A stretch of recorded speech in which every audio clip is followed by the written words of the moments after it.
Hey, welcome into this episode of the Modern Christian Men Show. My name is Caleb Nelson, and turning it up a little differently, changing the format just a little bit, coming back with a series of shows for you to help maybe where you are, or maybe where you've been, or maybe you know somebody that's there.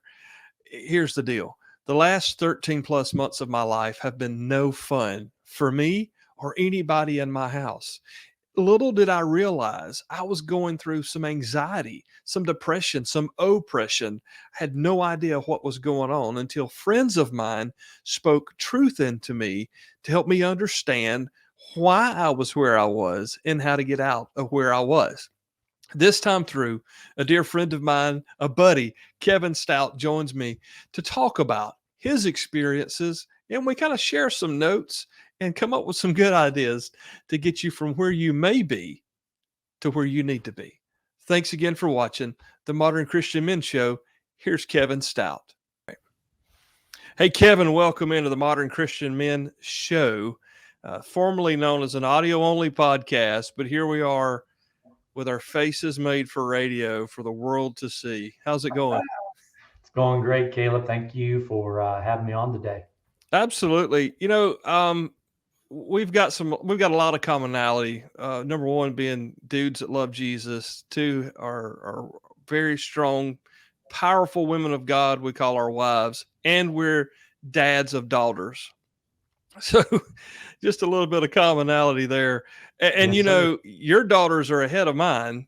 And so I'm sure we'll have to come back to some educational things there one of these days to get through that as we approach the day. But in this regard, I wanted to talk to guys, if you will. This is the Modern Christian Men Show. And lately, I've been made aware of some friends of mine and even myself that's been going through some things that I just wasn't ready for. I just wasn't ready for how I felt in my body. I wasn't ready for how I felt emotionally and physically, spiritually. Um, I thought I was the only guy on the planet that ever went through anything like that until, unbeknownst to me at the same time, two of my buddies are going through the exact same thing in an even greater point. And I said, I need to get on here and connect with some men that I know and trust who possibly have been there before and could even speak into some of the guys who are watching the show, listening now, that may have some questions or may not know that that's even a thing for guys, because I know where I've been in the last 12 plus months was not where I ever intended to be or didn't even know I could get there emotionally. Have you ever been down any of those roads before? Absolutely. Put me on the list. I'm another uh, godly Christian family man that has been challenged by, I didn't know what it was at first. I just knew that it wasn't any form of, I'll put air quotes in here, normal feelings. So yeah, I was given the opportunity to heal from this in a big way. So it didn't happen overnight, and I still have to work at it on a daily basis. Right, right. And just for me personally, I mean, it was a physical and mental thing that just kind of came out of the blue. I didn't have anything tragic happen, or there wasn't any that I can even. And Carl and I both have been looking for a trigger um, where this thing came from. I don't know about you in that regard, but for me, it was just one day I'm great, and then the next day I've started down a hill, and within a month or two, I don't even know who I am or where I am. Absolutely. My situation was similar to what you just shared. I went to bed, and when I woke up, I was in a frame of mind or state of mind that I had never experienced before. Wasn't sure what it was. Don't like to say the word. I know I'll put it out there, and we won't repeat it a whole bunch. But I felt an abundance of anxiousness. Um, Felt like I was running in a marathon. Wasn't sure what was going on, and thought, hey, I just didn't get enough sleep, and so that was the start of it. And it would come and go, come and go. come and go, and unfortunately, the coming of the feelings were showing up on a more consistent basis than what I would ever wish on anybody or want to have. So that's where I started figuring out or started realizing that there was something going on here. Yeah, for me personally, I just thought there was something like wrong with the inside of my body. I woke up and I didn't feel right here. I didn't feel right there. And like you said, you could kind of put it in the back of your mind. You could kind of wipe it off, make it, put a band-aid on it, whatever, kind of get through the day, push through. And then it just, I would wake up in the morning with it and I'd go to sleep at night with it. And it was there, my constant companion. I had no idea what it was. In all sincerity, I didn't know that there was an anxiety thing happening with me. And like you said, I don't give it a whole lot of credit, but it's somewhere where I've lived. Yeah, And it wasn't until another friend of mine actually kind of just called it out for what it was. And he's like, dude, you're dealing with anxiety. And I thought to myself, you have got to be kidding me. What do I have to be anxious for? I've pretty much got it figured out. Happily married. My wife has been through and healed from the little C cancer, and we're on the upswing, and things are supposed to be going great. And then 13 months of, wow, I didn't see this coming. Um, yeah, Totally unprepared for that in at every level. I mean, just full on transparency. I was not prepared for that spiritually. I was not prepared for that emotionally. Probably how I got there was the ill preparedness in both of those. And even physically, my body wasn't prepared for where I was headed and what I was going into. I mean, again, did you find yourself with that kind of smack in the face? oh yeah. So a couple different things to describe it. One, when it was when it flared up, I felt like I was in a marathon. Um, Felt like I was running, shortness of breath, heart rate was up, could not sit still. Like would try to sit down at the dinner table with my family, and I maybe could get to 3 to 4 minutes, and I had to get back up in either in a pace around the room mode or excuse me, to go back outside and walk. Hmm. There was two different ways of finding peace, which I'll share that with you in a minute. But the other way to describe it, when I was starting to reach out, like what you did, Caleb, asking some other friends, I have several other men that experience the same type of feelings. Like, what is going on here? It was described to me as this: Kevin, do you feel like that you get your hands tied behind your back with a black trash bag pulled over your head down beyond your waist, and then a 3 foot hole has been dug and we sit you in it upside down into the hole? I said, that's exactly how I feel. And so I thought that was a well, unfortunate description of how you would feel, because it was just like complete brain fog. And just wasn't sure where it could, where it could be coming from. So obviously we start, you know, trying to peel back the layers and peel back some of the root causes. And so the bottom line is that as a man, we take on so much responsibility, unintentionally or intentionally. If you care and you love, you're going to take on responsibility. So you take that on, and you don't realize that you're in a stuff it mode. You're just stuffing it away, stuffing it away.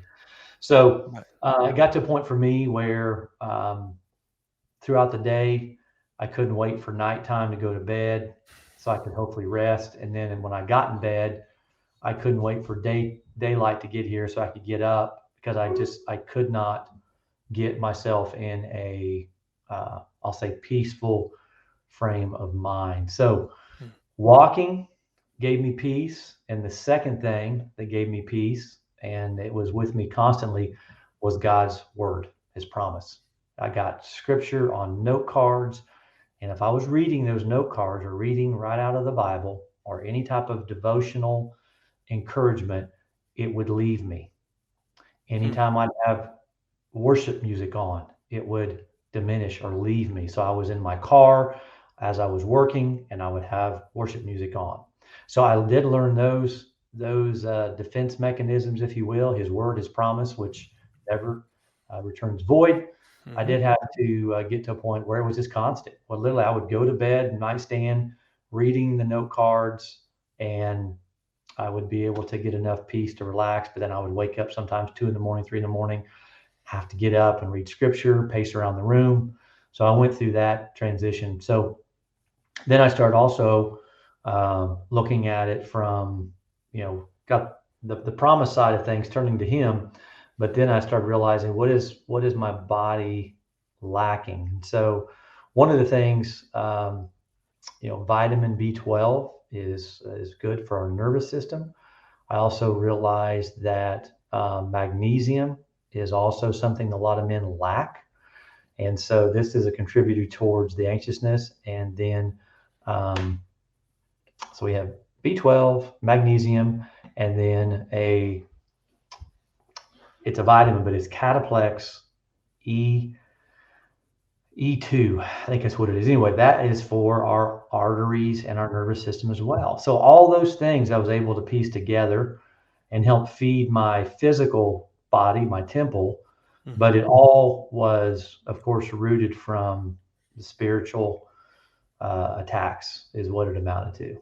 Yeah. Yeah. I felt like I told Carl at one point, I felt like I was in a vice, and it was just being, I grew up in a cabinet shop. I have a vice in my shop. So I'm familiar, just crank it down as tight as you can to keep something from moving. And I felt like I was stuck in one of those.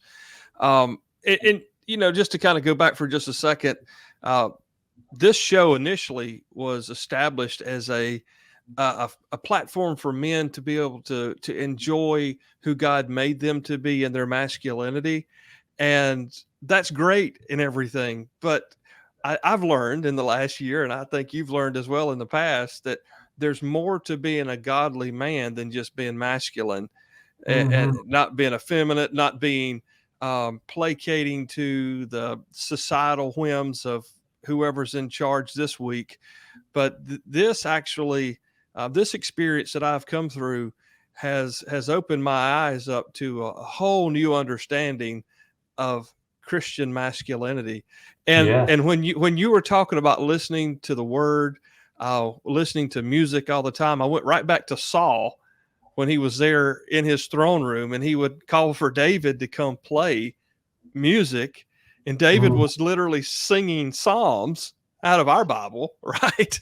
And that right. word would pause that. It would take that torment away from that spirit that would come against Saul. And for me, I got to the point I was so desperate. I knew that the word of God would work, and I knew that if I could get it in me, it would work better.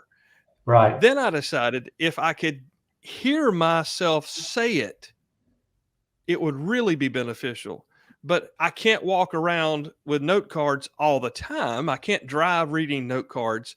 So I just sat down with my podcast stuff and recorded myself about 30 minutes of reading promises, edifications, and declarations over myself in my own voice, in the first Awesome. person.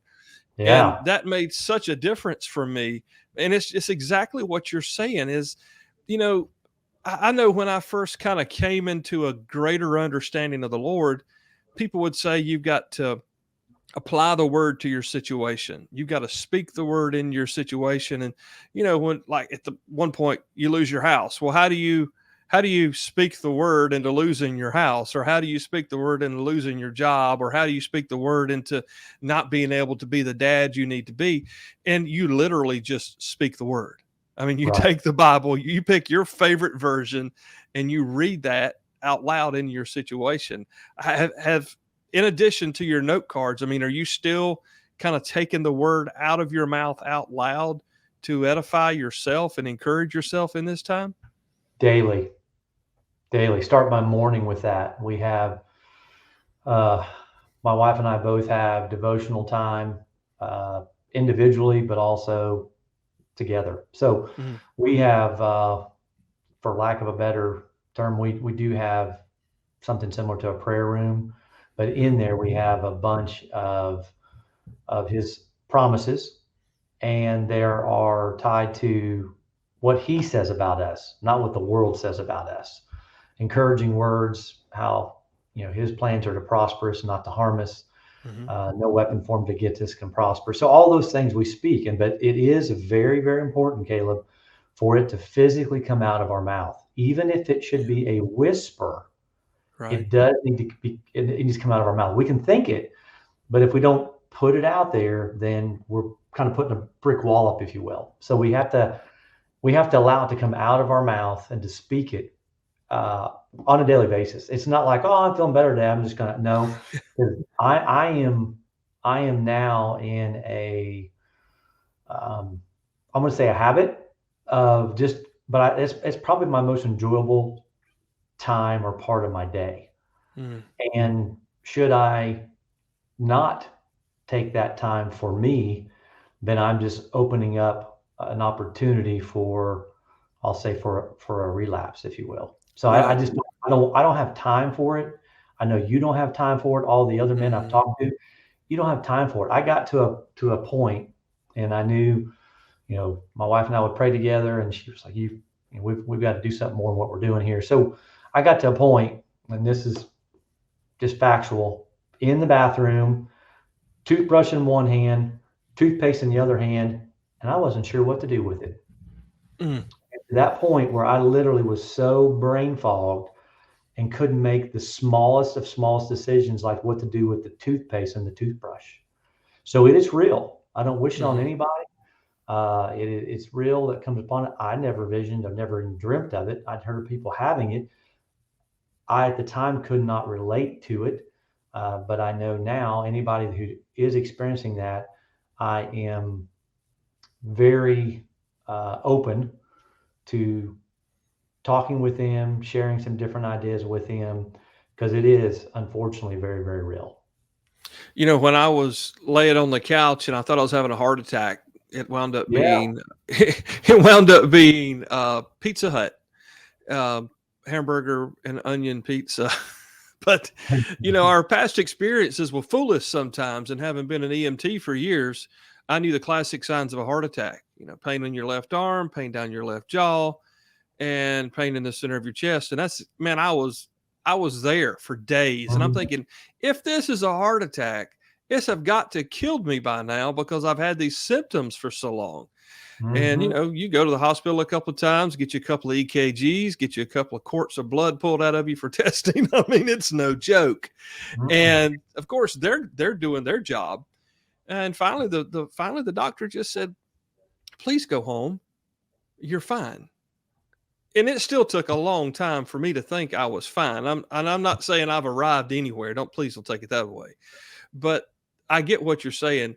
And going back about the word, even whispering, again, we believe what we say more than anybody else. Right. We know what we sound like. And for years, we might have said, "Oh man, I'm never going to be anything," or whatever, and talked ourselves into that. But when it comes to the word and who we're going to proclaim it, what we're going to proclaim it is in relation to us, we need to be the ones saying it. I listen to teaching all the time. I mean, I just eat teaching all the time. But I realized that that's those men's voices speaking to me, but also to themselves. And that's why I had to come in here and make the recording. And I listen to that thing over and over. And I'm actually probably going to work up another one that's a little less hurried, but just so I can listen to it again, because it's so important to have our voices, like you said, even whisper it. And I spent years reading the Bible silently. I'm a voracious listener, or a reader, Mhm.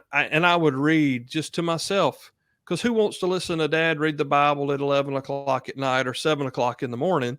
So I would Right. just sit there and read silently. But I've learned in this last year plus that, like you said, find somewhere that's unobtrusive if you can, even if it's the restroom, turn the fan on and read out loud. Hear Right. yourself speak the word over yourself. Mhm. And that's one of the things that really set me free. In addition to being just like you're doing here, being full on transparent with us and letting us know that, yeah, you've been there. Yeah, if someone needs help, you're very open to help them, and then just calling it out for what it is. And it was a combination of all those things that helped me get beyond where I was. That's right.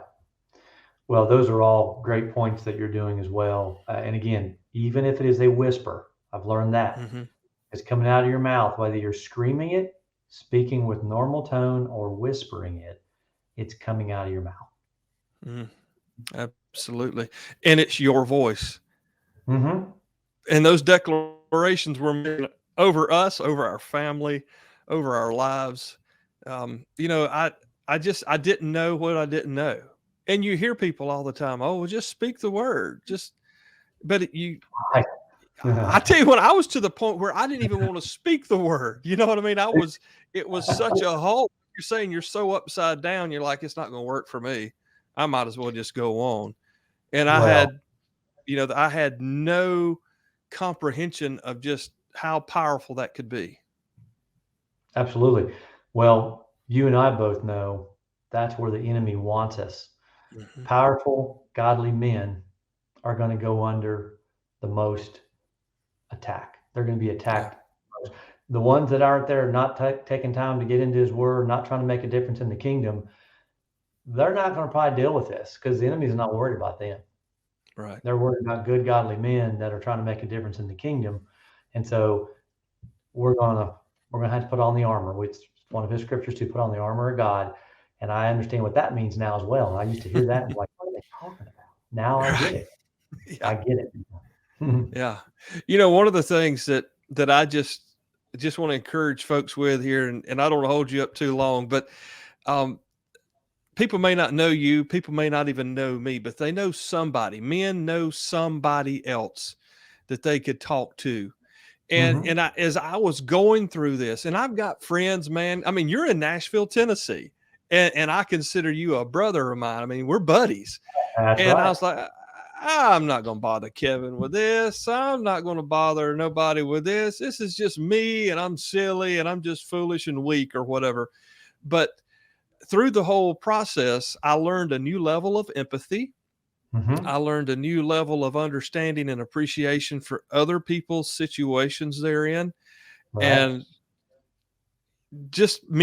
other men need to know there's guys out there they can talk to who probably either are in this or have been through this at some point that they can help learn and encourage and grow from them to get past where they are. You're not stuck by we hear that all the time, suicide hotlines and this and that. You're Yeah. not alone. But this is different, I think, to some men because they think, oh, well, it's just, heartburn, or it's just, I need a new job, or my wife won't stop nagging or something. But I mean, we Right. really need somebody to talk to. And guys, if you're listening and you got buddies, you need to check on them and you need to check yourself with them. I didn't do that Yeah. until I got to the point I couldn't, like you say, almost put toothpaste on a toothbrush. You get to that point, then you're so desperate you'll take any, and you feel like, oh, I'm the guy that people hate seeing coming down the aisle at church. So, Yeah. No, there's no question about that.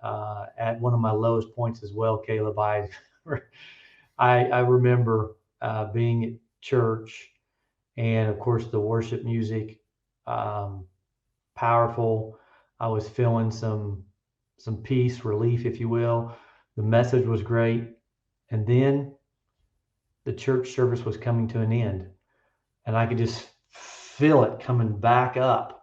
And mhm. I got to a point. This is definitely toothpaste and toothbrush was close to the lowest. This would have been the lowest time where I could not leave the church building Wow. out of complete just tied down, unexplainable fear. I had one of the senior. He was part of the church, but he stayed there with me. But I was on the altar. I'm talking. People are talking and this and that. Everybody's gone. It's myself, my wife, and this individual. And finally, Tanya, my wife's like, "Listen, we're gonna have to go." I couldn't leave. Mhm. Couldn't leave it because I knew that if I stepped outside that building, that I was gonna go back into the battlefield, if you will. Mm. Mm. So it's real. Well, yeah, it is. It is. And man, I just appreciate you sharing with us because, you know, I know at one point, if I hadn't have been where I've been, and just looking at the thought of maybe having gone through where I've been this year, I wouldn't have wanted to talk about this out loud, like, oh, it's No. weak and whatever. But no, it's not that. It's get it out there. It's like sin, really. Once it's exposed to the light, it's not hiding anymore, and you're not battling by yourself. Right. And that was one of the things that I recognized. If I could talk to somebody about where I'm at, what I'm facing, what I'm feeling, that takes its power away. And I've been there, man. I've not wanted to move. I've not wanted to get out of a chair. I've not wanted to get out of bed, and that's just not what I'm made for. None of us are. I Right. mean, No, that's not our purpose. That's right. no. So it is. It's real. I think the more us men will open up and talk about it. I know it happens to both man and woman, but I Mm-hmm. do feel like it happens more to men. I've talked to some buddies and they have similar feelings, dealt with it at some different levels, but it's real. And the more that you are just aware of it, we're not giving it credit. We're not staying in that place. Mm-hmm. It is a battle, and you got to have that mindset. And we have the authority to speak to it, speak to that feeling, and tell it to get out of our physical bodies. And so we have that authority. And we even know Absolutely. our senior pastor at our church Yeah. had to deal from this as well. So it happens. It happens more often and frequently than what men want to fess up to. And the spirit of pride is real. And Yeah. also, we always want to be strong for our family. And that's those are the two things we fight the most. So it's my overall healing came when I started reaching out for help and talking about it. And that's when the symptoms they'll diminish and go away. They'll go Yeah. away. Absolutely. It's like cutting a spigot off. That's it. That's Yeah. it. That's how it felt, literally, physically in my body. It was like cutting a spigot off. So, Yeah. Yeah. wow, man. Well, I appreciate you being here with us. I know that at some point we'll bring you back in because we have a common story with our wives, and we'll talk about Sure. that at a different point. But just appreciate you being here to encourage other guys. I mean, there's somebody listening right now that needs to understand they're not by themselves. And this That's is right. not the end. This is not the end. And this is a place to stop, put your flag in the ground and say, okay, I'm done. I'm done feeling this way. I'm going to take God's word at face value and apply it to my life. So, Kevin, thank you for being here, man. It's been awesome. Absolutely. I appreciate you having me, and just let me know when we can go on next. Be happy to help out any way that I can. Fantastic. Hey, thanks again for stopping by the Modern Christian Men Show. I really hope you've been encouraged from my time with Kevin today. Got a whole series in this regard. Hope you come back every time. Tell your buddies about it. Let me just encourage you to talk to your buddies. They may be where I was. You might be there. But guys, we're here. We're built for community. We need each other. And that's what we're doing here on the Modern Christian Men Show. Find us online at modernchristianmen.com.